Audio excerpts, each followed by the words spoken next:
This is TWiT. Okay, so Google's much beloved Chrome browser has had a very rough week.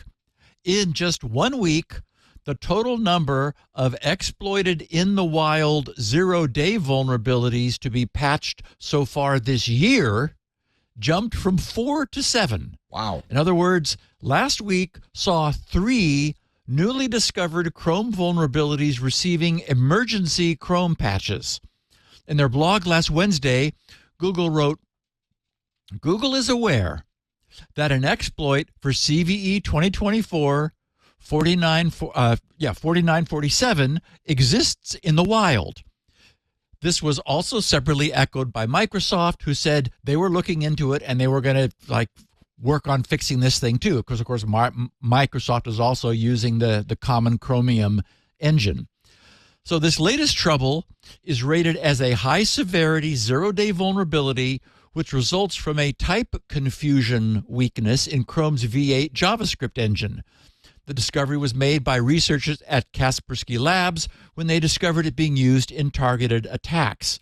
Now, these so-called type confusion bugs, we see them arising often. They're more formally referred to as access of resource using incompatible type, which sort of says the same thing.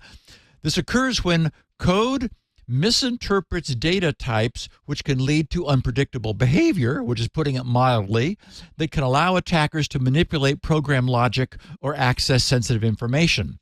We've talked about before how the values stored in a computer's registers or in memory might either be the actual data itself or often can be a pointer to some other data. And the use and manipulation of pointers is, wow. I mean, it's very powerful, but also very dangerous because the pointer can potentially point to anything. So it's not difficult to imagine what would happen if some data that the program was storing, especially if it's data that an attacker is able to manipulate, like, for example, the length of the data they've just sent, could be mistakenly treated by some buggy code as a pointer, in which case the attacker can control what the pointer points to and thus increase the amount of mischief that they're able to get themselves into. In theory, that would allow an attacker, for example, to do exactly the sort of things that we see happening. So, as we've observed before, Google understandably sees no upside to revealing more details of their flaws, beyond confirming the reports of them being used in attacks and that they're now fixed. So, they say, update your Chrome and you'll be okay. All they say is access to bug details and links may be kept restricted until a majority of users are updated with a fix.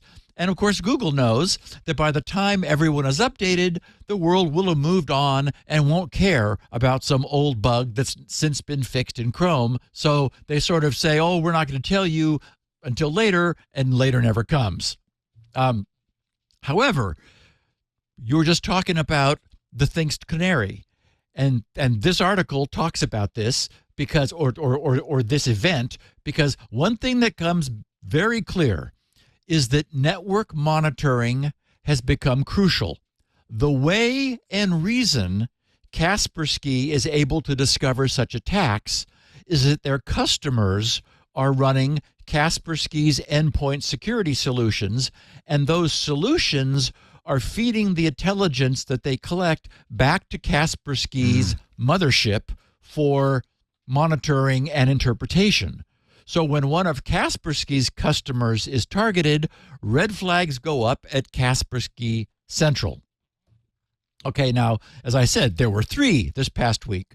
The other 2 actively exploited Chrome 0 days patched this week are 4671 and 4761, which also double as a test for dyslexia. 4671 is a use after free flaw in Chrome's visuals component, whereas 4761 is an out-of-bounds write bug in, once again, the V8 JavaScript engine. And it's worth noting that 4 out of the 7 zero-day bugs Chrome has patched so far this year have all been located in Chrome's V8 JavaScript engine. This is not necessarily the JIT, the just-in-time compiler portion, but recall that the observation has been previously made that the overwhelming majority through time of bugs in the common Chromium core were being found in V8's in the JIT, the just-in-time compiler portion of V8's JavaScript engine. This is what led Microsoft to explore disabling Edge's just-in-time compilation under the theory that a modicum of speed could be sacrificed, especially given how much faster our processors are today than when this was first implemented. Back when, they really did need all the speed they could get. Now it's like, well, the processors are sitting around doing nothing most of the time anyway. So how about trading off some speed in return for cutting serious vulnerabilities by more than half? Toward the end of last month, Microsoft explained that the so-called enhanced security for Edge setting that they have in their browser.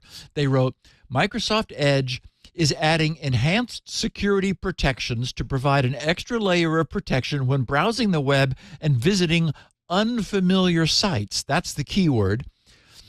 The web platform, they wrote, is designed to give you a rich browsing experience, blah, blah, blah, using powerful technologies like JavaScript. On the other hand, that power can translate to more exposure when you visit a malicious site. With enhanced security mode, Microsoft Edge helps reduce the risk of an attack by automatically applying more conservative security settings on unfamiliar sites and adapts over time as you continue to browse. They wrote enhanced security mode in Microsoft Edge mitigates memory-related vulnerabilities by disabling just-in-time JavaScript compilation and enabling additional operating system protections for the browser. These protections include hardware-enforced stack protection and arbitrary code guard. When combined, these changes help provide defense in depth because they make it more difficult than ever before for a malicious site to use an unpatched vulnerability to write to executable memory and attack an end user. So, Microsoft wound up with a hybrid solution where additional meaningful protections, which will take a modest toll on performance, are being selectively enabled when visiting unfamiliar sites. But this allows Edge running on, for example, Outlook 365 or Google properties to race ahead at full speed with those extra protective guards disabled. And, given Chrome's past week of 3 newly exploited in the wild 0 days and the fact that we appear to be unable to secure our web browsers, I think Microsoft's trade-off makes a huge amount of sense. Hey, it's Leo Laporte. I hope you've enjoyed this little snippet from Security Now. If you want the whole show, you can get it at our website, twit.tv/SN. Of course, you can subscribe to Security Now on your favorite podcast, or just click one of the links below.